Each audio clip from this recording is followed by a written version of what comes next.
पंच तत्वमय स्थूल शरीर को विनष्ट करके प्रकृति के 3 गुणों में मिलाकर उसे अज्ञानता में मिला दिया और तब उस अज्ञानता को आत्मा में या ब्रह्म में विलीन कर दिया जो सर्वदा अक्षय है। ओम अज्ञानतिमिरान्धस्य ज्ञानाञ्जनशलाकया चक्षुरुन्मीलितं येन तस्मै श्रीगुरुवे नमः। नाम श्रेष्ठमनुमपि शचीपुत्रम् अत्र स्वरूपं रूपं तस्याग्रजं पुरुपुरीं माथुरीं गोष्ठवाटिं राधाकुण्डं गिरिवरम् औराधिका माधवाशां प्राप्तो यस्य प्रजुत कृपया श्रीगुरुं तं तोऽस्मि। वन्देऽहं श्रीगुरोः श्रीयुतः पदकमलं श्रीगुरून् वैष्णवांश्च श्रीरूपं सग्रजातं सहगणरघुनाथान्वितं तं सजीवं साद्वैतं सावधूतं परिजनसहितं कृष्णचैतन्यदेवं श्रीराधाकृष्णपादान् सहगणललिता श्रीविशाखान्वितांश्च गुरु वैष्णव भगवान तीने स्मरण हय विघ्न विनाशन अनायास होय निज वांछित पूर्ण। हरे कृष्णा कृष्णा कृष्णा हरे हरे हरे राम राम राम हरे हरे। हरे कृष्ण। आवाज सही है? कम है थोड़ी?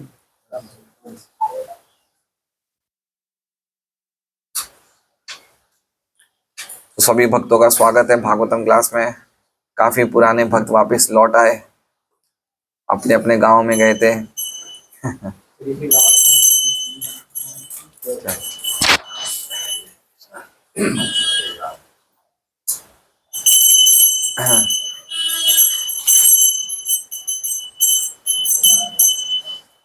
तो हम लोग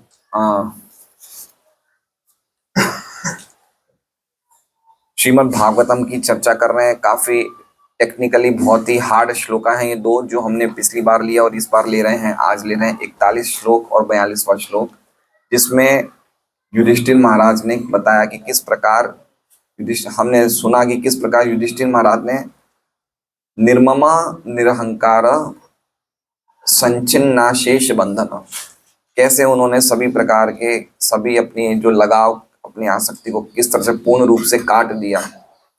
ठीक है, तो पिछला श्लोक हमने क्या कहा था सुरेश जी?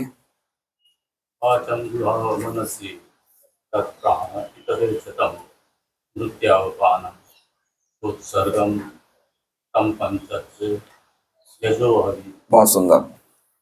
क्या अर्थ है इसका?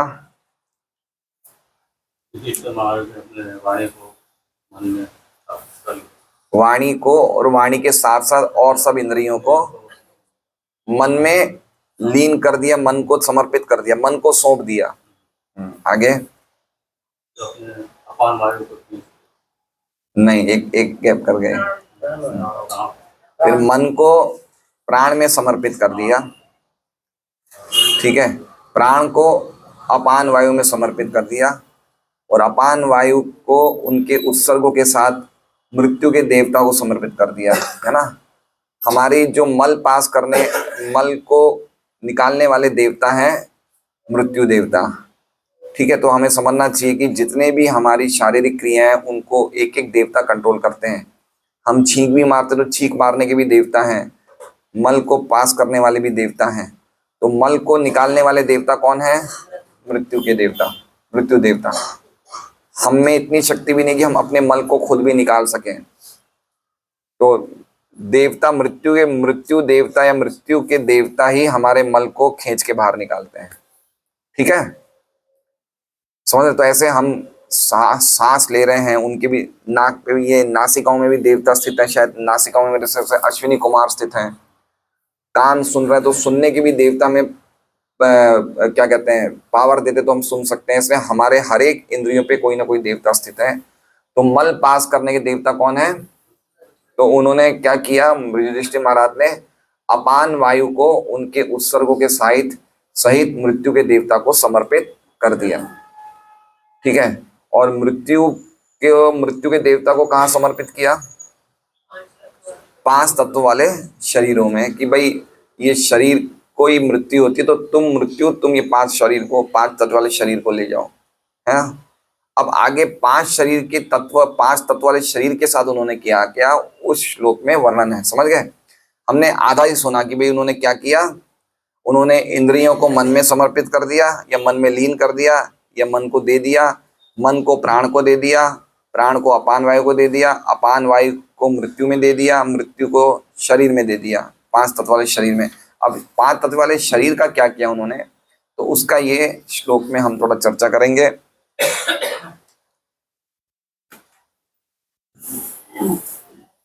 त्रित्वे हुत्वा च पंचत्वम, तो त्रित्वे मतलब त्रि मतलब 3, तृतीय मतलब प्रकृति के 3 गुणों में, हुत्वा मतलब समर्पित कर दिया या आहुति दे दिया या लीन कर दिया या सौंप दिया।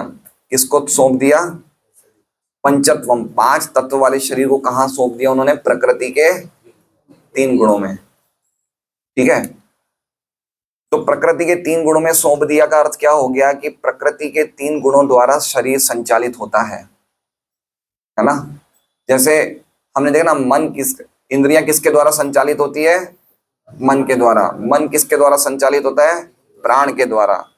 प्राण को कौन खींच लेता है? अपान खींच लेती है। अपान पे किसका कंट्रोल है? मृत्यु का। मृत्यु किस पे शरीर मृत्यु पे कौन कंट्रोल करता है? 5 तत्वों का शरीर। 5 तत्वों के शरीर किसके द्वारा संचालित होता है? प्रकृति के 3 गुणों के द्वारा। तो उन्होंने 5 तत्वों के शरीर को कहां समर्पित कर दिया? प्रकृति के 3 गुणों में। इसका अर्थ यह हुआ कि अब वो स्थिति में आ गए थे कि वो कोई भी शरीर को हल्का या भारी, ऊंचा या नीचा नहीं समझते थे।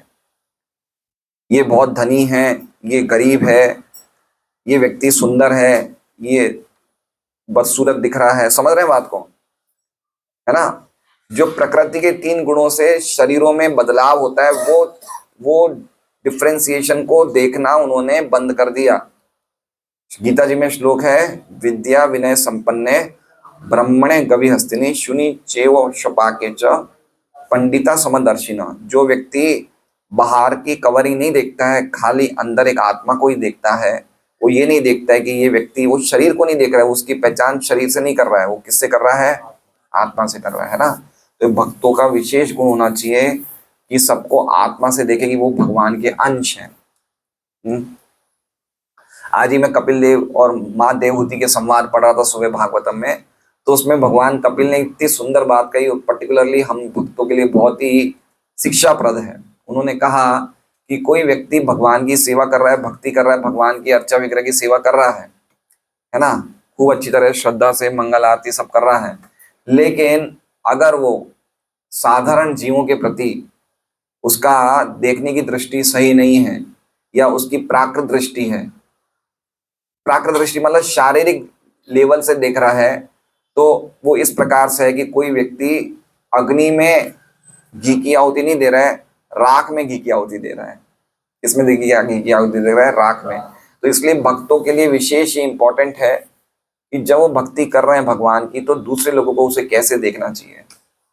ये मेरे लिए अच्छा है, ये मेरे लिए बुरा है, ये मेरे लिए प्रिय है, ये मेरे लिए अप्रिय है। शरीर की पहचान से अगर हम देखते हैं और हम सबके हृदय में परमात्मा को नहीं देख रहे हैं कि सबके हृदय में भगवान परमात्मा रूप में वास करते हैं, इसलिए सबको ही आदर सम्मान देना चाहिए। हम डिसरिगार्ड करते हैं किसी को हम बहुत रिगार्ड करते हैं, है ना। तो हमारी अप्रिय प्रिय की भावना हर एक व्यक्ति पे रहती है। हम उसको इस दृष्टि से नहीं देख रहे कि उसके अंदर भगवान है, तो वो भी व्यक्ति को पूरा सम्मान मिलना चाहिए। इस दृष्टि से हम व्यक्ति को नहीं देखते, तो हम जो भी पूजा पाठ कर रहे हैं वो इस प्रकार से हो गया कि जैसे कोई व्यक्ति घी की आहुति अग्नि में नहीं देके राख में दे रहा है। राख में देगा तो कोई फायदा है क्या? नहीं। बहुत ही गहरी बात है ये। तो युधिष्ठिर महाराज इस लेवल पे आ गए थे कि उन्होंने शारीरिक भेदभाव देखने बंद कर दिए थे। त्रित्वे हुत्वा च पंचत्वम, तो उन्होंने 5 तत्व वाले शरीर को प्रकृति के 3 गुणों में समर्पित कर दिया। तच्चे कत्वे अजुहोन मुनि ही, तत् मतलब उसके पश्चात, चे मतलब उसको, किसको? नहीं, शरीर को तो प्रकृति के 3 गुणों में दे दिया। अब उसके पश्चात क्या किया? किसको? प्रकृति के 3 गुणों को एकत्वे, एकत्वे मतलब अविद्या। प्रकृति के 3 गुण प्रकृति के तीन अविद्या का प्रभाव किसके द्वारा होता है? प्रकृति के तीन गुणों द्वारा। ठीक है, प्रकृति के तीन गुण प्रभाव किसके कारण करते हैं? अविद्या के कारण। समझ रहे हैं? शरीर किससे चल रहा है? प्रकृति के तीन गुणों से। प्रकृति के तीन गुण किस पे रोल कंट्रोल कर रहे हैं? जो व्यक्ति अविद्या में है। तो प्रकृति के तीन गुण किसके द्वारा प्रभावित है? अविद्या के द्वारा। तो उन्होंने प्रकृति के तीन गुणों को किसको दे दिया? एकत्वे, अजुओन। अजुओन मतलब दे दिया, समर्पित कर दिया या लीन कर दिया। किसने किया? मुनि। मुनि कौन है? महाराज युधिष्ठिर। जो मुनि मतलब विचारवान। विचारवान मतलब हर एक चीज पे विचार करते थे। हाँ, मुनि का अर्थ बहुत इंपॉर्टेंट है। भक्तों को मुनि होना चाहिए। मुनि मतलब विचारशील होना चाहिए कि मैं जो कर रहा हूं, मैं जो ये कार्य कर रहा हूं, इस कार्य का क्या लाभ है। मैं अकेला ही था, भगवान के साथ मेरा संबंध था, लेकिन अब मैंने इतनी सब चीजों से मेरा संबंध बना लिया है, ये तो मेरा संबंध सब अनित्य है ना। ऐसे सोचना चाहिए मुनि कि कुछ समय के बाद मैं नहीं रहूंगा, ये शरीर नहीं रहेगा। मुनि वाला समझ रहे हैं? जैसे मान लीजिए कि जगत प्रभु और श्यामा वल्लभी माता जी मोटरसाइकिल से वेसु से आते हैं, है ना। तो हो सकता है दोपहर के टाइम ये खाली बैठे तो ये सोच सकते हैं कि आज मैं और श्यामा वल्लभी और मोटरसाइकिल हम लोग वेसुओं से यहाँ आ रहे हैं, लेकिन कुछ समय के बाद हम दोनों में से खाली एक ही रह जाएगा। उसके बाद ये बाइक भी नहीं रहेगी, उसके बाद ये शरीर भी नहीं रहेगा। समझ रहे हैं? होगा ना, ऐसा होगा ना। एक स्थिति आएगी ये बाइक चलाने लायक नहीं रहेंगे, एक स्थिति आएगी जब दोनों में से कोई एक नहीं रहेगा, और एक स्थिति आएगा जब शरीर भी नहीं रहेगा। फिर मैं कहाँ जाऊंगा? इसे कहते हैं मुनि, है ना। हाँ, ये सोचने वाली बातें हैं कि मैंने बुढ़ापा नहीं चाहा, फिर भी जबरदस्ती प्रकृति के नियम मेरे पे बुढ़ापा ले आए, है ना। सही बात है। कौन चाहता है बुढ़ापा? लेकिन एक परमेश्वर है जिनकी शक्तियां कार्य कर रही है। मैं नहीं चाहता था कि मैं बड़ा हूं, लेकिन मैं बड़ा हो गया। मैं नहीं चाहता था कि मैं बुढ़ा हूं, मैं बुढ़ा हो गया। अब मैं बुढ़ा हो गया, लेकिन मैं अब मृत्यु तो बिल्कुल ही नहीं चाहता हूं। अब मैं बूढ़ा होकर ही रहूंगा। लेकिन वो बात को भी माना नहीं जाएगा, मृत्यु भी आएगी। और अब मैं नहीं चाहता हूं, मैं और जन्म नहीं लेना चाहता हूं, लेकिन फिर भी जन्म भी लेना पड़ेगा। इसे कहते हैं मुनि। सोचना है, थोड़ा सोचना चाहिए, चिंतन करना चाहिए। तो युधिष्ठिर महाराज ने मुनि मतलब ये सब सोच रहे मतलब ऐसा नहीं कि इन्होंने अपना शरीर खत्म कर दिया, ऐसा नहीं है। इनकी मन की भावना से ये सब कुछ त्याग रहे हैं। इसे कहते हैं जीवन मुक्त अवस्था। समझ रहे हैं? जीवन मुक्त, जीते जी मुक्त हो गए। दैट इज द हाईएस्ट अवस्था कि व्यक्ति मृत्यु प्राप्त करने से पहले ही सभी प्रकार के बंधनों से बंधनों को उसने त्याग दिया। अपने कॉन्टम्पलेशन के द्वारा, मनन के द्वारा, भक्ति योग की शक्ति के द्वारा वो समझ गया कि मैं ये शरीर नहीं हूं। मतलब जीते जी वो अपने आप को देख पा रहे हैं कि मैं आत्मा हूं। एक होती है विदेह मुक्ति, एक होती है जीवन मुक्त। जीवन मुक्त जीते जी मुक्त हो जाता है, और विदेह मुक्ति मतलब मृत्यु को, शरीर को छोड़ने के बाद उसको मुक्ति मिलती है। तो कौन सी मुक्ति अच्छी अंकित? जीते जी, है ना। गीता जी में इसका श्लोक है 13वें अध्याय का, गुणान एतान अतीत्य त्रीन देहि देह समुद्भवान जन्म मृत्यु जरा दुखे विमुक्तम अमृतम अश्नुते। जीते जी वो अमृत का आस्वादन करता है, जीते जी अमृतत्व का आस्वादन करता है। वो समझ जाता है कि मैं किसी का नहीं हूं। ये शरीर, ये इंद्रियां, प्रकृति के तीन गुण, या विद्या, ये सब मेरे से अलग है, मैं अलग ही हूं। इसे कहते हैं जीवन मुक्ति अवस्था। तो पॉइंट ये कि अगर जो चीजें युधिष्ठिर महाराज दे रहे हैं, समर्पित कर रहे हैं, वो सब चीजें हम लोगों को क्या करना है? वो सब चीजें भगवान की सेवा में लगा देना है। That is the same thing, है ना। इंद्रियों को मन में समर्पित कर दिया, तो मन के द्वारा इंद्रियों को कंट्रोल करो भगवान की सेवा में लगा के। प्राण अपान जो कुछ भी हमारा है, कुछ भी है, उसको क्या करो? भगवान की सेवा में लगा दो। तो सब चीजें स्पिरिचुअलाइज हो जाएगी, हम भी जीवन मुक्त हो जाएंगे। ये रूप गोस्वामी कहते हैं भक्ति रसामृत सिंधु में, यहाँ यस्य हरिदास्य कर्मणा मनसा गिरा निखिलावस्थासु जीवन मुक्त स उच्यते, कि जिसने अपने मन, प्राण इंद्रियां, क्रिया, वचन सब कुछ भगवान की सेवा में लगा दी है, वो जीते जी जीवन मुक्त है। तो पहली लाइन समझ गए आप लोग? त्रित्वे हुत्वा च पंचत्वम तच्चे कत्वे अजुहोन मुनि। कौन समझे? सुरेश जी आप समझ गए? नहीं समझ रहे? कौन बताएगा जो समझ गया पहली लाइन?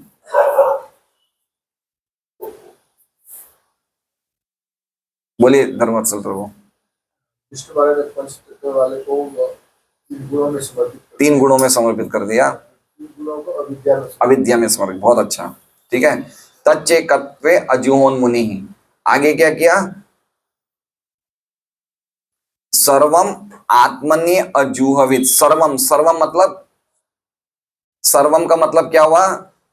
तीन चीजें। पहली लाइन में तीन चीजें बताइए, शरीर, प्रकृति के तीन गुण और अविद्या।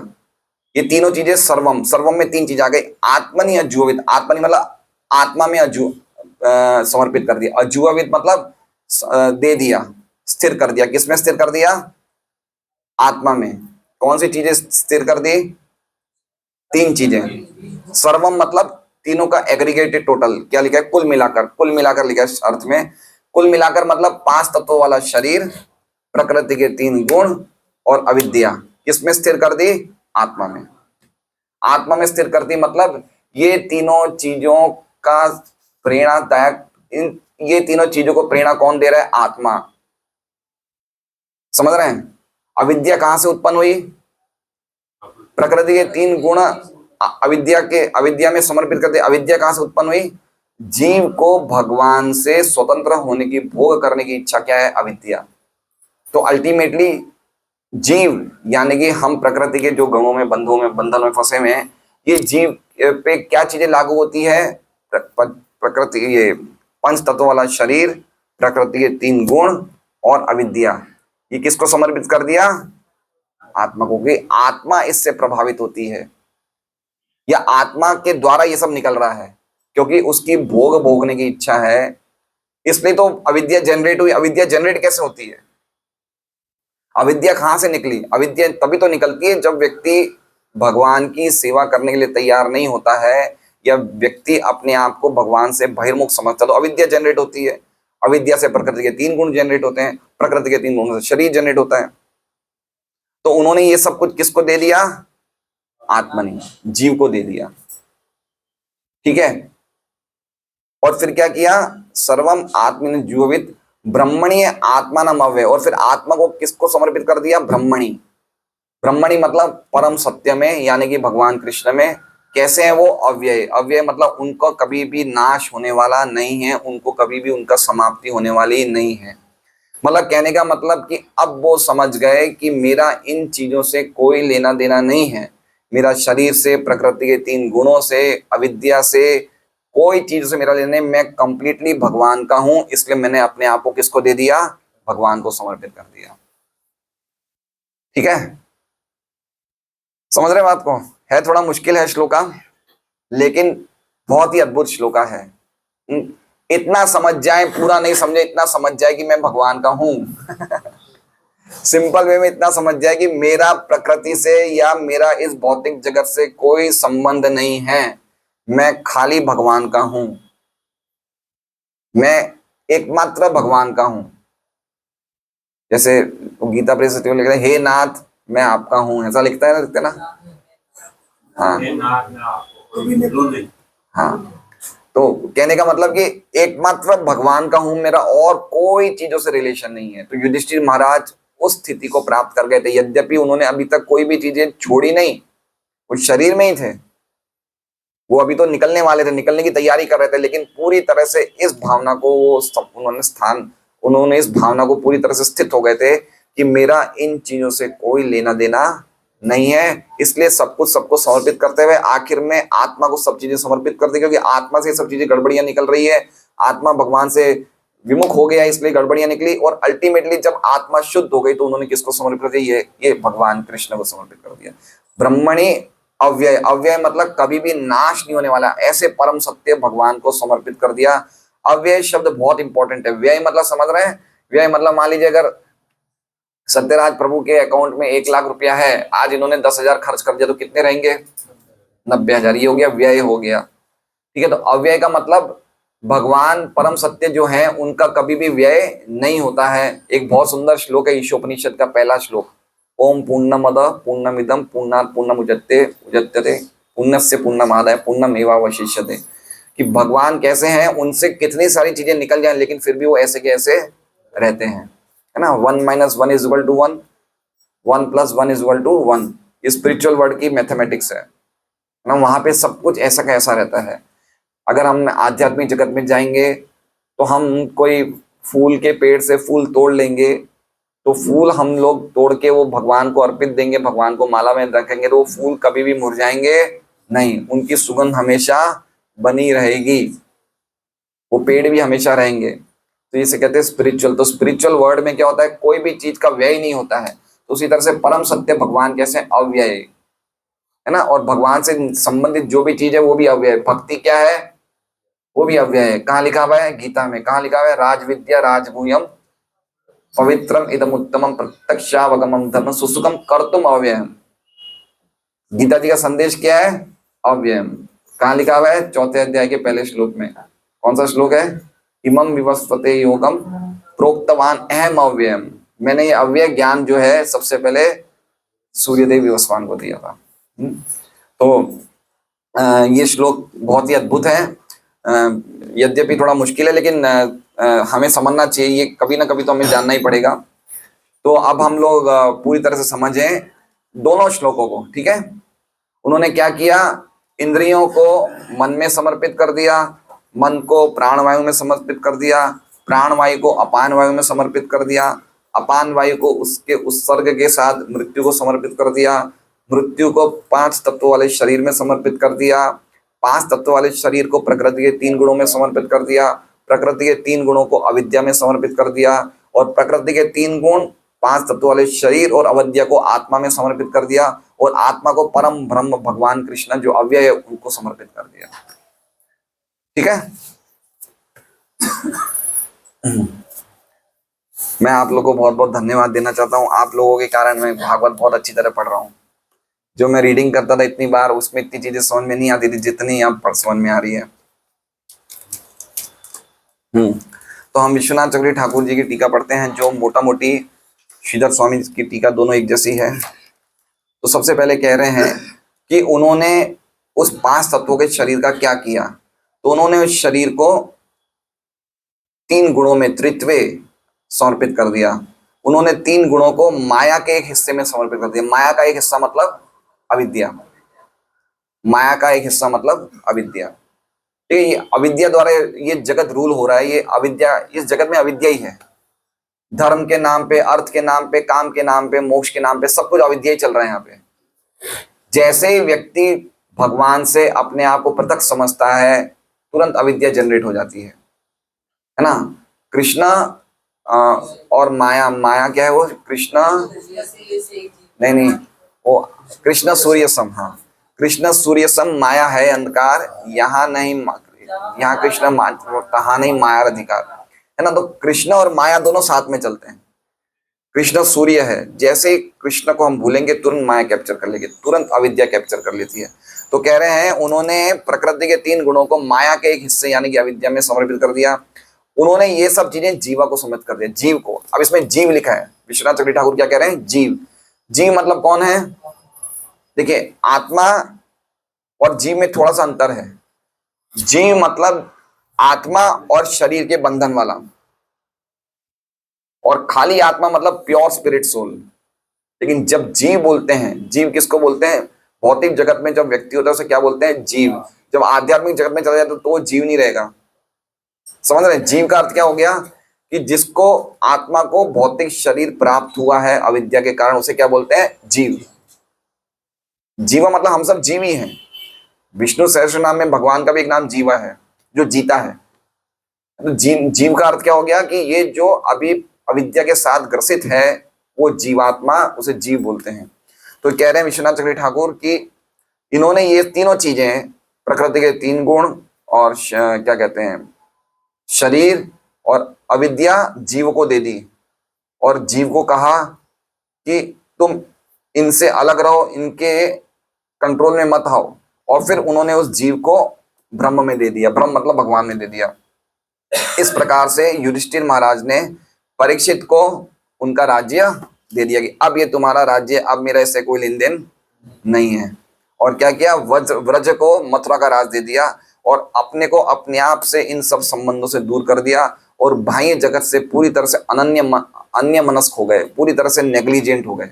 मुझे इस जगत से कोई लेना देना नहीं है। इस प्रकार से, इस तरह से उन्होंने अपने अपने इंद्रियों को उनके उनके ईश्वरों को दे दिया और पूरी तरह से बाह्य जगत से कैसे अलग हुए वो, बाह्य जगत से कैसे अलग हुए, राज्य किसको दे दिया, परीक्षित को दे दिया, लो भाई तुम्हारा राज्य। मथुरा का राज्य भगवान के परपोते को दे दिया, ले लो भाई तुम्हारा राज्य। ये तो बाह्य दृष्टि से अलग हो गए, ठीक है, समझिए बात को।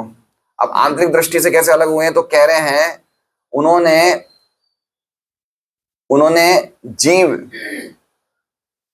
जीव कृष्ण का है तो कृष्ण को दे दिया, ठीक है। माया के जो भी, माया जीव की है तो माया को जीव को दे दिया। गुण किसके हैं, माया के हैं, तो गुण माया को दे दी। प्रकृति के 3 गुण किसके हैं, गुण के, तो गुण को दे दिया। मृत्यु किसकी है, शरीर, तो शरीर को दे दी। अपान वायु किसके, मृत्यु को दे दिया। प्राण अपान वायु के, तो प्राण को अपान को समर्पित कर दिया। मन प्राण का है तो मन को प्राण में समर्पित कर दिया। और इंद्रियां मन की है तो इंद्रियों को मन को समर्पित कर दिया। और इंद्रिय विषय इंद्रियों के हैं, है ना। अभी इंद्रिय विषय की बात इन्होंने बताई और हमने नहीं देखी थी। इंद्रिय विषय किसके हैं, इंद्रियों के, तो इंद्रियों को दे दिए। इस तरह से उन्होंने सबको दे दिया और उन्होंने समझ लिया कि ये इंद्रिय विषयों के स्वामी अब परीक्षित है, अब मैं नहीं हूं। राजा ना, राजा का काम है भोग करना, तो क्या बोला कि अब इंद्रिय विषयों के स्वामी कौन है, परीक्षित है, राजा वो है, अब मैं राजा नहीं हूं। इस तरह से उन्होंने सबको दे दिया। अब आगे क्या कह रहे हैं विश्वनाथ चक्रवर्ती ठाकुर, बहुत अच्छी बात बता रहे हैं। वो कह रहे हैं कि समझना चाहिए कि युधिष्ठिर भगवान के नित्य पार्षद हैं। मतलब ये जो शरीर से जिससे वो चिंतन कर रहे हैं, वो एक्चुअली में ये सब उनका सोचना सही नहीं है, क्योंकि उनका शरीर चिन्मय है। उनका शरीर कैसा है, वो भगवान के पार्षद है, तो उनका शरीर भौतिक नहीं है। लेकिन वो ये ध्यान के द्वारा अपने शरीर को क्षणभंगुर समझ रहे थे, तो इस बात पे ज्यादा ध्यान नहीं देना चाहिए, ठीक है। ये बात ज्यादा कीमत की नहीं है, क्योंकि वो ऐसे थे नहीं, लेकिन अपने आप को ऐसा मान रहे थे कि ये शरीर जो है भौतिक है ना। एक भक्त में एक विनम्रता का भाव होता है, वो जानता है कि मेरे में कोई भी गुण नहीं है। तो उसी प्रकार से युधिष्ठिर महाराज को एक सामान्य व्यक्ति की तरह समझ रहे थे और इस प्रकार से हर एक चीज हर एक को दे रहे थे, यद्यपि वो भगवान के पार्षद हैं और उनका शरीर चिन्मय है। प्रभुपाद जी का तात्पर्य पढ़ते हैं। हमने क्या 2 हफ्ते पहले हमने क्या कहा था कि ये युधिष्ठिर महाराज क्या कर रहे हैं, ये सब कुछ वाइंड अप कर रहे हैं। क्या कर रहे हैं, वाइंड अप कर रहे हैं, समेट रहे हैं, है ना। तो समेटना चाहिए। जैसे प्रभुपाद जी इस श्लोका पे प्रभुपाद जी ने लेक्चर दिया है 1973 में लॉस एंजलिस में। तो प्रभुपाद जी एक उदाहरण देते हैं कि जब कोई व्यापारी व्यापार करता है तो इस आशा से करता है कि मैं व्यापार में खूब कमाऊंगा, व्यापार खूब फलेगा फूलेगा। लेकिन जब वो देखता है कि इस व्यापार में मुझे नुकसान ही हो रहा है, तो धीरे धीरे उस व्यापार को समेट लेता है। उसी तरह से जीवात्मा जब इस भौतिक जगत के व्यापार में घुसता है ये सोच के कि मैं बड़ा सुखी होऊंगा, लेकिन धीरे धीरे से पता चलता है यहाँ तो सुख है ही नहीं, यहाँ तो सब कष्ट ही कष्ट है। तो धीरे धीरे क्या करता है, अपने जितने भी भारी ट्रांजैक्शंस हैं उन सबको समेट के सीधा पूरा अपना मन भगवान में लगा देता है। हरे कृष्णा कृष्णा कृष्णा हरे हरे, हरे राम राम राम हरे। ठीक है वो समझ जाता है मैं कहाँ फंस गया हूँ। जैसे मान लीजिए अब ये होली आने वाली है, अभी जैसे हम रंग लगाना आसान है, सुबह सुबह रंग लगाएंगे, लाल गुलाबी कलर लगाएंगे, लेकिन निकालना मुश्किल है। नहाएंगे 1-2 घंटा साबुन तेल शैम्पू सब रख के नहाएंगे, रंग मुश्किल से निकलता है, लेकिन लगता आसानी से। उसी तरह से भौतिक जगत में घुसना बड़ा आसान है, निकलना बड़ा मुश्किल है। युधिष्ठिर महाराज थोड़ा सा हमें प्रोसेस बता रहे हैं कितना मुश्किल है। इसलिए अब वो अपना व्यापार समेट रहे हैं युधिष्ठिर महाराज, ऐसा प्रभुपाद जी ने बोला है लेक्चर में। ठीक है, हम तात्पर्य पढ़ते हैं। प्रभुपाद जी का तात्पर्य, जो जो प्रभुपाद जी तात्पर्य बड़े लिखे उसमें मतलब बहुत चीजें समझने जैसी है। इस भौतिक संसार में जो कुछ व्यक्त है वो महत तत्व अव्यक्त का प्रतिफल है, और हमें जितनी वस्तुएं दृष्टिगोचर होती है वे ऐसे विविध भौतिक पदार्थों के विविध संयोग हैं। ठीक है, अब पहली 3 लाइन हम समझ लें। इस भौतिक संसार में जो कुछ व्यक्त है वो महत तत्व अव्यक्त का प्रतिफल है। ठीक है, तो ये भौतिक जगत कैसे आया है? ये अव्यक्त से आया है। अव्यक्त मतलब अनमैनिफेस्टेड। आप अगर 8वें अध्याय का 20वां श्लोक पढ़ेंगे तो बहुत अच्छा लिखा है, उसमें लिखा है परस तस्मात्तु भावन्यो व्यक्तो व्यक्तात् महेश्वर व्यक्तो व्यक्ता सनातन यह स सर्वेषु भूतेषु नश्यसु न विनश्यति। कि ये भौतिक जगत में 2 चीजें हैं, एक क्या है? व्यक्त है, और एक क्या है? अव्यक्त है। अव्यक्त मतलब दिखता नहीं है, और व्यक्त मतलब हमें दिख रहा है। जैसे ये घर दिख रहा है, बिल्डिंग दिख रहे हैं, हमें लोगों के शरीर दिख रहे हैं, पहाड़ दिख रहे हैं, मेट्रो दिख रहा है, ये क्या है? ये व्यक्त। लेकिन आया कहाँ से? ये सब अव्यक्त से। हाँ, अव्यक्त मतलब प्रधान। तो ये सृष्टि सबसे पहले कौन सी स्टेज पे रहती है, कौन सी अवस्था में रहती है? अव्यक्त में, है ना। माया जब दिखती नहीं है, प्रकृति, भौतिक प्रकृति के जो तत्व होते हैं जब दिखते नहीं है तो क्या बोले जाते हैं? प्रधान। क्या कहे जाते हैं? प्रधान। प्रधान मतलब उनको देखा नहीं जा सकता है। और प्रधान में प्रकृति के 3 गुण इक्विलिब्रियम स्टेज में रहते हैं। इक्विलिब्रियम मतलब तीनों समान अवस्था में रहते हैं, प्रकृति के 3 गुण। उस स्थिति को क्या बोलते हैं? प्रधान। उसे कहते हैं अव्यक्त स्थिति। भौतिक जगत जब दिखता नहीं है तब वो अव्यक्त होता है, और अव्यक्त अवस्था को क्या कहते हैं? प्रधान। जब ये प्रधान पे भगवान दृष्टिपात करते हैं तो 2 चीजों से दृष्टिपात करते हैं, एक तो काल शक्ति से, एक जीव शक्ति से। जीव शक्ति मतलब हम लोगों को दृष्टि के द्वारा कहाँ डालते हैं? इस अव्यक्त जगत में। कहाँ डालते हैं? प्रधान में। और प्रधान को वापस एक्टिवेट करने के लिए उसे क्या करते हैं? काल शक्ति से उसको एजिटेट करते हैं। ठीक है, तो क्या होता है? अब प्रकृति के 3 गुण जो बिल्कुल साम्य अवस्था में थे, इक्विलिब्रियम स्टेज में थे, वो काल शक्ति से और जीव शक्ति से हिलना डुलना शुरू हो जाते हैं। प्रकृति के 3 गुण ऊपर नीचे शुरू हो जाने जाते हैं। जीवों को अपने पुराने पुराने कर्म कहाँ कहाँ छोड़े थे, पुरानी इच्छाएं कहाँ छोड़ी थी, उनमें आपस में चेतनशील हो जाते हैं, और जैसे कहते हैं ना, वो हिलचाल शुरू हो जाती है। और फिर उससे निर्माण होता है महत तत्व का। इसका निर्माण होता है महत तत्व का। और फिर महत तत्व से मिथ्या अहंकार, प्रकृति के 3 गुण मिथ्या अहंकार में, रजोगुणी मिथ्या अहंकार, सतोगुणी मिथ्या अहंकार, तमोगुणी मिथ्या अहंकार, ये सब कहां से निकलते हैं? महत तत्व से। तो महत तत्व से पूरा जगत निकल रहा है। महत तत्व कहां से निकला? प्रधान से। महत तत्व दिखा जा सकता है, प्रधान नहीं देखा जा सकता है। ठीक है, समझ रहे हैं बात को? ये सृष्टि का सिस्टम है। सृष्टि इस तरह से बनती है। सृष्टि कैसे बनती है? सृष्टि का रचना कैसे होता है? सबसे पहले प्रधान से भगवान के शोभ के द्वारा, भगवान के दृष्टिपात के द्वारा, काल शक्ति और जीव शक्ति के द्वारा जब प्रधान में कोई ना कोई क्या कहते हैं हिलचाल होती है तो प्रधान क्या बन जाता है? महत तत्व। और फिर महत तत्व से अलग अलग चीजें निकलती है। क्या निकलता है? रजोगुणी से अहंकार, तमोगुणी अहंकार, सतोगुणी अहंकार। सतोगुणी अहंकार से मन निकलता है, रजोगुणी अहंकार से बुद्धि निकलती है, तमोगुणी अहंकार से इंद्रियां निकलती है। ठीक है, इंद्रियों में सबसे पहले इंद्रिय कौन सी दृष्टि होती है? सबसे पहले शब्द। शब्द से क्या प्रकट होता है? आकाश। और शब्द को सुनने के लिए कान। ठीक है, शब्द का विषय, कान का विषय क्या है? शब्द। शब्द कहां गूंजता है? आकाश में।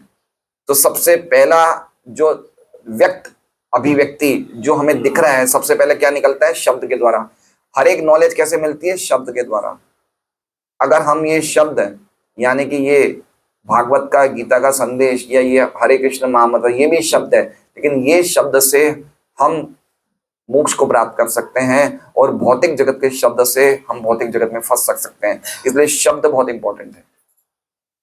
इसलिए सृष्टि की शुरुआत किससे होती है? व्यक्त जगत की शुरुआत किससे होती है? शब्द से। शब्द कहां गूंजता है? आकाश में। शब्द को सुनने के लिए क्या चाहिए? कान। तो पहले 3 चीजें बनती है, शब्द, आकाश, कान। आकाश से क्या बनता है? आकाश से बनता है स्पर्श। स्पर्श कहाँ फील होता है? हवा में। इसके लिए क्या चाहिए? त्वचा। फिर ऐसे ये 3 चीजें बनती हैं, ठीक है। फिर हवा से क्या बनता है? रूप। रूप कहाँ लगता है? रूप कैसे देखा जाता है? अग्नि से। तो रूप, अग्नि और आंखें। अग्नि से क्या निकलता है? स्वाद। स्वाद किसका चाहिए? जल का। तो स्वाद, जल और जीवा, ठीक है। जल से क्या निकलता है? गंध। गंध कहाँ लगती है हमें? पृथ्वी में। पुण्यो गंध पृथिव्याम च, है ना। गंध, ओरिजिनल गंध किसकी होती है? पृथ्वी की होती है। और उसके लिए हमें क्या मिलती है? नासिकाएं। तो ऐसे 5 तत्व ऐसे निकलते हैं, पंचमहाभूत। तो ये जितना भी डेवलपमेंट हो रहा है, शब्द, आकाश, हवा, या ये जो भी अग्नि, ये सब डेवलपमेंट किस में है? ये तमोगुणी अहंकार में है। तो जितनी इन चीजों को हम डेवलप कर रहे हैं, इसका मतलब क्या कर रहे हैं? हम जो भी एडवांसमेंट कर रहे हैं वो कौन से अहंकार में कर रहे हैं? तमोगुणी अहंकार में। जो भी भौतिक जगत का आज की तारीख में मोबाइल, मेट्रो, बड़े बड़े गाड़ियां, बड़े बड़े इक्विपमेंट्स, ये सब जो भी एडवांसमेंट है किसमें है? ये मानव जीवन का एडवांसमेंट, ये तमोगुणी एडवांसमेंट है ना। सतोगुणी एडवांसमेंट मन से होता है। मन को आप कितना निर्मल रखो, वो सतोगुणी एडवांसमेंट होता है। तो ऐसे बता रहे हैं प्रभुपाद जी कि इस भौतिक संसार में जो कुछ व्यक्त है वो महत तत्व अव्यक्त का प्रतिफल है। अव्यक्त से महत तत्व आता है, महत तत्व से दृष्ट जगत दिखता है। जो भी हमें जितनी वस्तुएं दृष्टिगोचर होती है वो ऐसे विविध भौतिक पदार्थों के विविध संयोग, मतलब हमें जो कुछ भी दिख रहा है ये सब मिक्स हो रहा है, ऐसे सृष्टि बन रही है ना। हमने देखा कि देवता सतोगुण से अहंकार से निकलते हैं। ये तीनों अहंकार, तीनों गुणों से सब कुछ निकल रहा है। ये किस बात पे बोल रहे हैं? त्रित्वे हुत्वा च पंचत्वम। प्रकृति के 3 गुण कैसे एक करते हैं? समझ रहे हैं बात को? ठीक है प्रभु जी, जितना बोलना है बोल लीजिए। 10 मिनट बाद तो हमारा आएगा टाइम प्रसाद लेने का। जितना बोलना है बोल लीजिए आप। तो लेकिन जीव ऐसे भौतिक पदार्थों से भिन्न होता है ना। हम पूरी तरह से भिन्न है, हमारा इनसे कोई लेन देन नहीं है।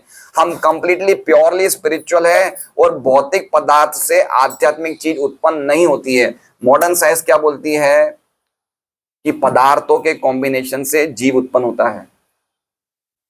स्त्री और पुरुष के संयोग से जीव की उत्पत्ति होती है, लेकिन जीव की उत्पत्ति नहीं होती, शरीर की उत्पत्ति होती है। जीव नहीं हो सकता है। चेतनशील आत्मा तो उस शरीर में आश्रय लेती है, वो उत्पन्न नहीं होती है। वो भगवान से सीधी आ रही है। कॉन्शियसनेस, चेतना, आत्मा सीधी भगवान से आ रही है। तो कंप्लीटली वो एक अलग चीज हो गई। और ये प्रकृति के 3 गुण, मन, बुद्धि, अहंकार, ये कंप्लीटली अलग हो गए। 2 सेक्शन हो गए। अपरियमितस्तन्याम प्रकृति विधि में पराम, है ना। अपराशक्ति और पराशक्ति। आत्मा पूरी तरह से इससे कोई लेन देन, इन चीजों से कोई भी लेन देन नहीं है। इसलिए हम जब जितनी भक्ति में प्रगति करेंगे, आध्यात्मिक प्रगति करेंगे, हमें पता चलेगा कि हमें इन चीजों की आवश्यकता ही नहीं है। हम बिना उन चीजों के रह सकते हैं। उनका कोई लेन देन ही नहीं है। सुखदेव गोस्वामी मां के गर्भ से नहीं निकलना चाहते थे। मेरा क्या लेन देन है, मैं इस जगत में, मैं भगवान व्यास देव जी बोल रहे तो नहीं मान रहे। अपने भाई व्यास देव बोले तुम्हें कुछ नहीं होगा, तुम निकलो बाहर। बोले नहीं आप मेरे पिता हो, मुझे आप पे विश्वास नहीं है। तो व्यास देव कृष्ण को लेके आए, बोले आप इन्हें एश्योरेंस दो कुछ नहीं होगा इन्हें। तो फिर कहीं बाहर जाके निकले। इतने सालों, 12 साल या 16 साल माँ के घर में रहे वो। तो समझते कि मेरा इस जगत से कोई लेन देन नहीं है, मैं कंप्लीटली स्पिरिचुअल हूं, मेरा इसका कोई वास्ता ही नहीं है इन चीजों का। क्या अवस्था है देखिए, वो अवस्था में कितना आनंद मिलता है। और हमें लग रहा है कि हम जितना चीजों को प्राप्त करेंगे उतना हमें आनंद मिलेगा, है ना। ये हमारी कौन सी अवस्था है? ये बीमारी की अवस्था है। लेकिन हमें क्या लग रहा है? ये नेचुरल अवस्था है। हमें क्या लग रहा है कि हम बुढ़ापा हो रहे हैं, ये सब नेचुरल है। ये नेचुरल नहीं है, ये बीमारी है, ये रोग है। ये हम पे लादे जा रहे हैं। जैसे एक व्यक्ति अच्छा खासा है, उसको अगर मलेरिया हो जाए तो उसको लग जाता है कि मुझे आज बुखार हुई है। तो उसी तरह से हम बुखार की अवस्था में, हम अपने स्वाभाविक अवस्था में नहीं है। स्वाभाविक अवस्था तो ये है कि हम पता चले, हमें साक्षात्कार हो जाए कि हम पूरी तरह से कंप्लीटली इन भौतिक तत्वों से अलग है।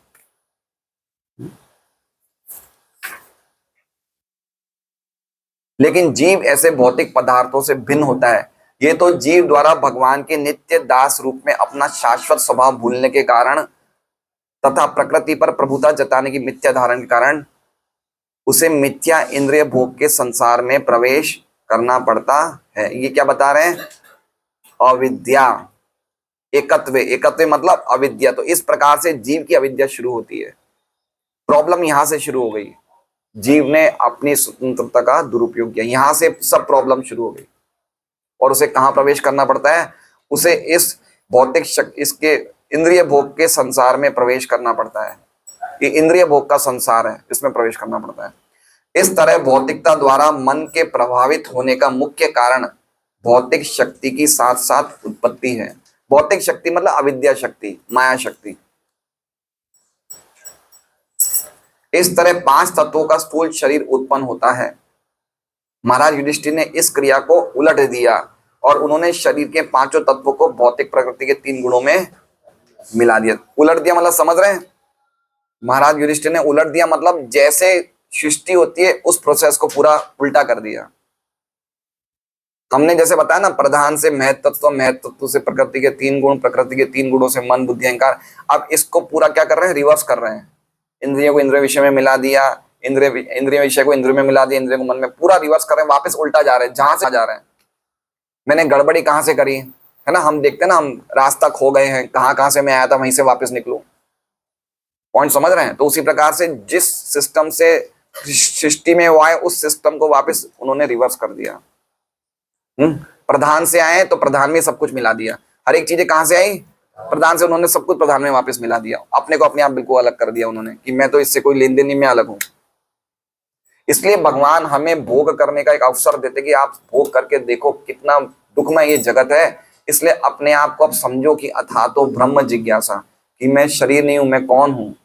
हमें ये रियलाइजेशन होना चाहिए, हमें डाउट करना चाहिए कि मैं दुख प्राप्त कर रहा हूं, मेरे समस्याएं आ रही है, तो अल्टीमेटली मैं तो इस जगत का हूं नहीं। आनी चाहिए मन में, इसे कहते हैं मुनि, विचारवान होना चाहिए हमें।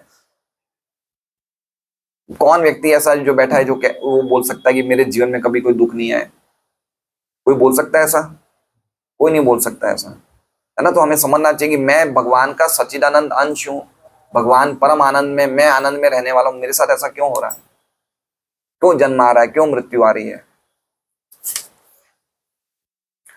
महाराज युधिष्ठिर ने इस क्रिया को उलट दिया और उन्होंने शरीर के 5 तत्वों को भौतिक प्रकृति के 3 गुणों में मिला दिया। इससे शरीर के उत्तम, मध्यम या निकृष्ट होने का अंतर जाता रहता है। जैसे हमने देखा था, ये अच्छा है, ये बुरा है, ये हल्का है, ये सब चले गए। भौतिक जगत में देखिए, आध्यात्मिक जगत और भौतिक जगत के नियम बिल्कुल अलग अलग चलते हैं। आज की तारीख में व्यक्ति की पहचान उसके पैसे से होती है, सही बात है, उसकी नाम प्रतिष्ठा से होती है। लेकिन आध्यात्मिक जगत में ऐसा नहीं होता। आध्यात्मिक जगत में तो चाहे वो जीव हो चाहे ब्रह्मा हो, सबको भक्त तो एक ही दृष्टि से देखता है। तो ये बहुत ही अद्भुत चीज है ये। प्रहलाद महाराज देख लीजिए, हिरण्यकश्यप से बड़े बड़े देवता डरते थे, लेकिन प्रहलाद महाराज बिल्कुल नहीं डरते थे, क्योंकि वो उनको यही देखते थे कि तो भगवान के अंश है। उनकी दृष्टि पूरी आध्यात्मिक हो गई थी। तो उच्चतर, मध्यम या निकृष्ट का पूरा अंतर जाता रहता है और पुनः गुणात्मक अभिव्यक्तियां भौतिक शक्ति में समाहित हो जाती। गुणात्मक अभिव्यक्तियां मतलब प्रकृति के 3 गुण भौतिक शक्ति में मतलब अविद्या शक्ति में समाहित हो जाते हैं, जो शुद्ध जीव के मिथ्या भाव से उत्पन्न है। अविद्या कहां से उत्पन्न है? मिथ्या भाव से। समझ रहे? अविद्या कहां से उत्पन्न हुई? मिथ्या भाव से, कि मैं भगवान से स्वतंत्र होकर सुखी रह सकता हूं, मुझे भगवान के संदेश सुनने की क्या इच्छा है, आज मैं बैठ के तारक मेहता का उल्टा चश्मा देखूंगा। ऐसे ही सोचा, तुरंत अविद्या उत्पन्न हो गई। क्रिया करने की आगे की बात है, सोच लेने से ही अविद्या उत्पन्न हो जाती है। ठीक है? तो समझना चाहिए कि कैसे अविद्या जनरेट होती है। इस तरह जब कोई वैकुंठ लोक के असंख्य लोकों में से किसी एक में, विशेषतः गोलोक वृंदावन में भगवान का पार्षद बनना चाहता है, तो उसे निरंतर ये सोचना होता है कि वो इस भौतिक शक्ति से भिन्न है और इससे कोई सरोकार उसका नहीं है। उसे अपनी अनुभूति शुद्ध आत्मा या ब्रह्म के रूप में करनी होती है, जो गुण में परम ब्रह्म परमेश्वर के तुल्य। अब ये बात क्यों कह रहे हैं प्रभुपाद जी? जब उन्होंने जीव में अविद्या को समर्पित कर दिया, फिर वो सोचता है जीवात्मा कि अब मुझे भगवान के धाम जाना है, मैं भगवान का अंश हूं, मेरा इस भौतिक जगत से कोई सरोकार नहीं है, तो अपने आप को परम ब्रह्म में अव्यय को समर्पित करता है। उस बात पे प्रभुपाद जी बोल रहे हैं। ज्वाइन कर रहे हैं आप श्लोका से इस तात्पर्य को? किस बात पे बोल रहे हैं?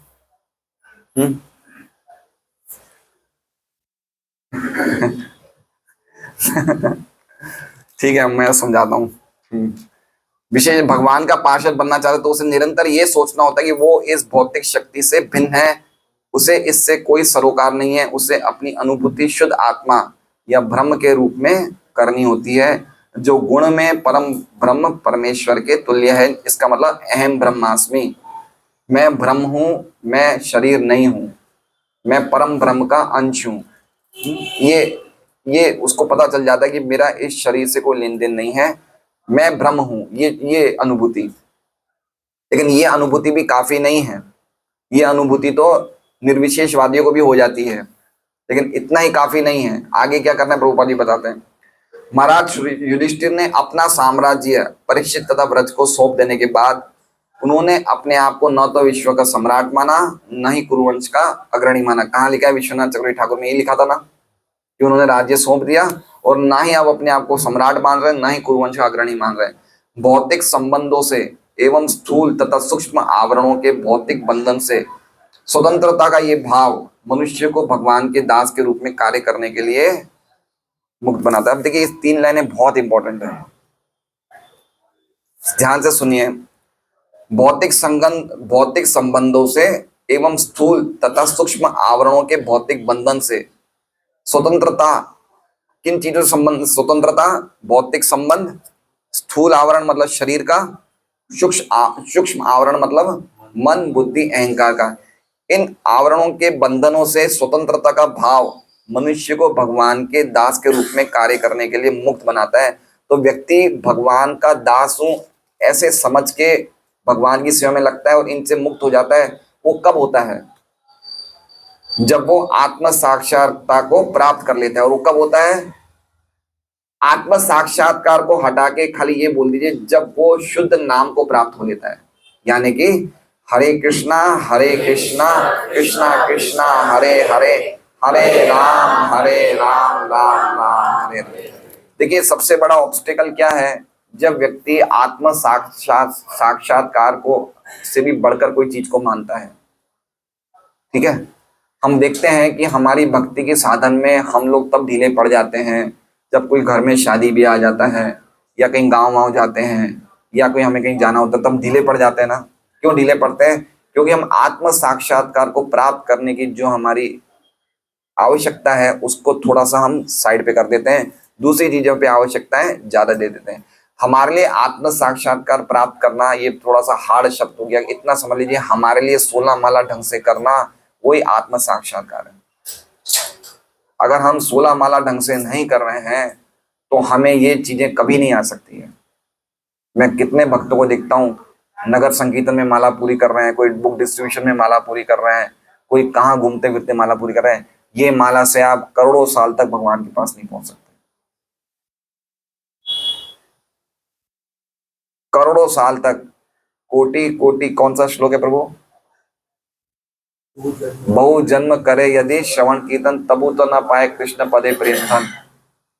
बहुत जन्मों तक भी सुनेंगे तो ऐसी माला करने से जगत के सुख मिल जाएंगे, ब्रह्मा बन जाएंगे, इंद्र बन जाएंगे, लेकिन अपने आप को आत्मा सोच के भगवान के पास जाने की जो ललक होती है वो नहीं पैदा होगी।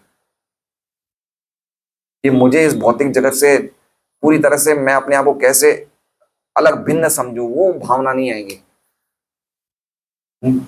इसलिए हमें समझना चाहिए कि ये हमारे पास तो ये चीजें करने के लिए ना तो हमारे पास बुद्धि है, ना ही हम मुनि हैं, ना ही हम विचारवान हैं। हमें तो प्रभुपाद की कृपा से ये 16 माला का जप मिल गया, बस यही हमारा आत्म साक्षात्कार है, यही हमें इन चीजों तक ले जाने वाला है। इसको हम कितनी गंभीरता से करते हैं वो हम पे है।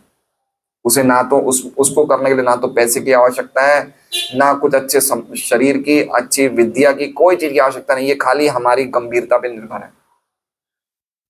इसलिए मेरा निवेदन है, आप लोग कोई भी चीज के साथ खिलवाड़ कर लो, लेकिन आपकी जो 16 माला है उसके साथ खिलवाड़ मत करो।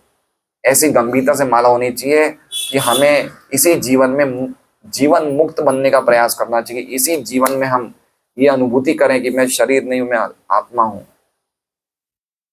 बाकी हमें करना है तो मोटरसाइकिल पे करें, बाहर घूमते घूमते करें, आपको बाहर के लोगों से बड़ी प्रशंसा मिलेगी। देखो ये तो इतना जोरदार भक्त है कि मोटरसाइकिल में ही माला कर रहा है, कितना अच्छा भक्त है ये तो।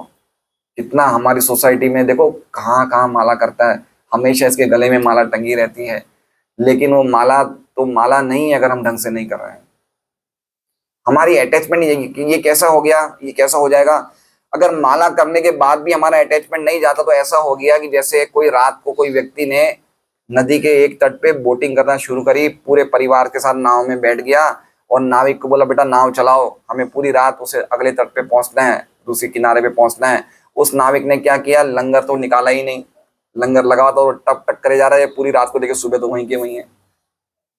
ये अटैचमेंट का एंकर है वो। हम ऐसा नहीं कि हमारा अटैचमेंट का एंकर लगा हुआ है, हम माला करे जा रहे हैं, चप्पू हिला रहे हैं, लेकिन हम कहाँ के हैं, वहीं के वहीं है। तो ऐसा ही होगा हमारे साथ, ऐसा ही होगा और होगा नहीं, हो रहा है। हमारा अटैचमेंट वैसा ही है, हमें कोई अनुभूति नहीं हो रही क्योंकि हमारी माला ढंग से नहीं हो रही है। इसलिए सबसे अच्छा है हम लोगों के लिए कि जितना सुबह सुबह हम अपने जप कर लें इतना अच्छा है, एक्स्ट्रा जप कर लें दिन भर में, लेकिन सुबह सुबह हमारे क्वालिटी राउंड्स हो जाने चाहिए। नहीं तो ये स्थिति आए बिना तो हम भगवान के धाम भौतिक जगत से बाहर नहीं निकल सकते। ये भौतिक आवरण कितना है ये एक यूनिवर्स का क्या डायमीटर है पता है आपको? 4 बिलियन माइल्स। 4 बिलियन मतलब 400 करोड़ माइल, 600 करोड़ किलोमीटर हमारा ब्रह्मांड फैला हुआ है। इतने आवरण में 600 करोड़ किलोमीटर में हमारा ब्रह्मांड फैला हुआ है। उसके ऊपर उसके पहला आवरण है जल का। जल कितना है, जल कितना बड़ा है, ये यूनिवर्स के 10 गुना ज्यादा, 6000 करोड़ किलोमीटर का जल का आवरण है। उसके बाद अग्नि का आवरण है, उसके बाद वायु का आवरण है, ऐसे 10-10 गुना ज्यादा बड़े बड़े आवरण है। एक ऐसे आवरण में हम हैं, बताइए खाली भगवान का शुद्ध नाम हमें इन सब आवरणों से बाहर निकाल सकता है। तिहाड़ जेल में हम लोग, कौन से जेल में? तिहाड़ जेल से भी निकल सकते हैं, लेकिन इस जेल से हथकड़ियां क्या है? इंद्रिय तृप्ति, हथकड़ियां हैं। तो आप समझिए बात को, माया के सामने लड़ाई लड़ दी है हमने, अब हम क्या करेंगे बताइए? माया से हमने जाने में अनजाने में माया से झगड़ा मोल ले लिया हमने। अरे देखा तो नहीं किससे झगड़ा मोल लिया। जैसे कोई व्यक्ति का, कोई बच्चों का पड़ोस से झगड़ा जाता है तो माँ बाप बोलते हैं अरे सामने पड़ोसी कौन है, देख तो सही किससे तूने झगड़ा ले लिया, चुपचाप बैठे रहे। तो हमने जाने अनजाने में किससे झगड़ा मोल ले लिया? माया से। अब बेटा समझ लो है ना, माया की 2 शक्तियां, अविद्या की 2 शक्ति है, 2 फेजेस हैं, आवरणात्मिका और प्रक्षेपात्मिका। आवरणात्मिका मतलब हम सबके ज्ञान को कवर कर दिया, आत्मा के ज्ञान को, और प्रक्षेपात्मिका मतलब अगर इसमें से कोई बाहर निकलना चाहता है तो माया फेंक देती है। हम बाहर निकलना चाहते हैं ना तो माया फेंक देती है हमें, बेटा इतनी जल्दी माला क्यों कर रहे हो, तुम्हें तो 10 बजे दुकान जाना है, 8 बजे उठ जाना कर लेना, अभी क्यों कर रहे हो? तो ये माया क्या कर रही है? प्रक्षेपात्मिका फेंक रही है हमें। आज रीडिंग नहीं करोगे तो क्या होगा? तुम कितने अच्छे भक्त हो, तुम्हारे जैसा भक्त तो पूरी सोसाइटी में कोई नहीं है। फिर हमें लगेगा हाँ बात तो सही है। ऐसे प्रक्षेपात्मिका माया फेंक देती है हमें। देवी ऐसा गुणमयी मम माया दुरत्या। तो समझना चाहिए आप लोगों को, हम सबको ही समझना चाहिए कि इजी नहीं है, लेकिन इजी भी है, एट अ टाइम इजी भी बहुत है कि हमें इतना करने से मिल रहा है। प्रभुपाद ऐसे ही तो नहीं बोल रहे कि 16 माला करके 4 नियमों का पालन करें इसी जन्म में भगवान के धाम चले जाओ। तो प्रभुपाद तो भगवान के दूत हैं, तो कोई स्टेटमेंट ऐसे तो नहीं बोल रहे हैं। उस स्टेटमेंट के पीछे बहुत गंभीर बात है कि 16 माला कैसी करनी है, अपराध वाली नहीं करनी है, शुद्ध नाम लेना है, निरापराध। भले ही वो इस अभी दास, भगवान के दास के रूप में कार्य करने के लिए मुक्त बनाता है, भले ही वो अभी भौतिक जगत में रहता हो। हम वही बात, ऋषि महाराज उस शरीर में थे लेकिन उनकी पूरी भावनाएं कंप्लीटली चेंज हो गई थी। इस अवस्था, ये अवस्था इसी भौतिक जगत में रहते हुए भी जीवन मुक्त अवस्था कहलाती है। भौतिक अस्तित्व को समाप्त करने की विधि यही है। मनुष्य को न केवल अपने को ब्रह्म समझना चाहिए अपितु उसे ब्रह्म के समान आचरण भी करना चाहिए। इस पॉइंट को समझ रहे हैं? खाली यही नहीं समझे कि हम आत्मा हैं, कि मैं शरीर से अलग हो गया हूं, मैं आत्मा हूं, इतना समझना काफी नहीं है। आत्मा के कार्यों में लगना चाहिए। आत्मा के कार्य मतलब भक्ति के कार्य में लगना चाहिए। नाम कीर्तन जप, भगवान का गीता भागवत पढ़ते हैं, ये आत्मा के कार्य। खाली ये समझना कि मैं शरीर नहीं हूं, मैं आत्मा हूं, उससे आप मुक्त नहीं हो गए हो। खाली इतने सोचने से मुक्त नहीं हो जाता कोई व्यक्ति। ज्ञानी लोग भक्ति नहीं करते हैं, वो खाली यही सोच के खुश रहते हैं कि मैं ब्रह्म सत्यम जगत मिथ्या, मैं तो अपने आप को मैंने आत्मा समझ लिया, अब मुझे और कुछ कार्य करने की जरूरत नहीं है। ये ऐसे जितने भी ज्ञानी है तुरंत सब माया में है। तो इसलिए प्रभुपाद जी कह रहे कि खाली इतना समझना काफी नहीं है, अपितु उसे ब्रह्म के समान आचरण भी करना चाहिए। इसलिए बहुत इंपॉर्टेंट है, भक्तों को कभी भी खाली नहीं रहना चाहिए। फुल टाइम उनको चिंतन, 16 माला, भक्ति, कोई ना कोई कार्य में लगे रहना चाहिए। भ्रम के कार्य करना बंद किए, माया ने अटैक कर दिया। जो अपने को मात्र ब्रह्म समझता है वो मायावादी है। स्पष्ट डिफरेंस बता रहे हैं प्रभुपाद जी। जो खाली ये सोचता है कि मैं ब्रह्म हूं, मैं आत्मा हूं, वो क्या है? वो मायावादी है। लेकिन किंतु जो ब्रह्म की भांति कर्म करता है, मतलब ब्रह्म के कार्य करता है, वो शुद्ध भक्त है ना। खाली ये सोचना कि मैं ब्राह्मण के घर में जन्म लिया हूं तो ब्राह्मण नहीं बन जाता, उसे ब्राह्मण के कार्य करने पड़ेंगे। उसी प्रकार से खाली भक्त बोलने से नहीं होता, आपको भक्त के कार्य करने पड़ेंगे। हरे कृष्णा। तो बहुत ही शुभ समाचार हैं। 2 मुश्किल वाले श्लोक चले गए हमारे जीवन से, वापस नए दिन आएंगे, वापस हम सब खुश हो जाएंगे। हरे कृष्णा। श्रीमद् भाग, हाँ बोलिए प्रभु। हाँ, चारों महाराज अपने लेक्चर में बता रहे थे इस जो ब्रह्मांड को जब ढूंढना पड़ता है तो बहुत इस आत्मा में सूक्ष्म है, बहुत सूक्ष्म बनना पड़ेगा। वो है होगा हरिनाम से। हरिनाम से, यस।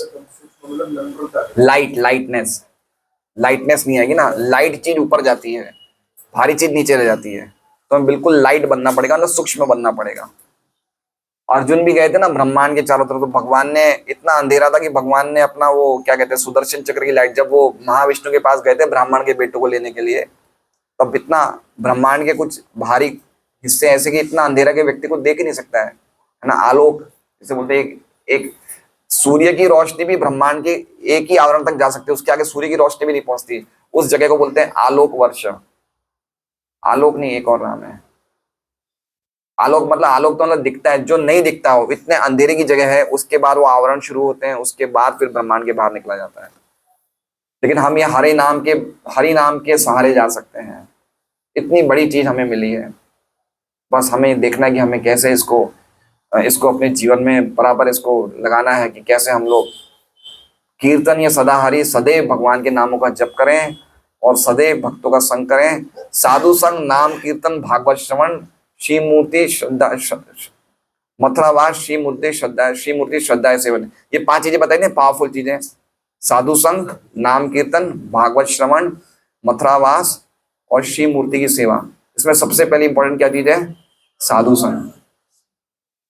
नाम जप करेंगे, अकेले करेंगे, बिना कोई गुरु के, बिना कोई संग के करेंगे, तो नाम जप की क्वालिटी वो नहीं रहेगी। इसलिए सबसे पहले साधु संग में रह के नाम जप और फिर भागवत श्रवण। 3 चीजें, साधु संग, नाम कीर्तन, भागवत श्रवण, फिर मथुरावास, भगवान के धाम में वास करना, श्री मूर्ति श्रद्धा सेवन, और आखिर में भगवान की मूर्ति की श्रद्धा से सेवा करना। हरे कृष्ण। श्रीमद् भागवतम की जय। वांछा कल्पतरुभ्यश्च कृपा सिंधुभ्येव च पतितानां पावनेभ्यो वैष्णवेभ्यो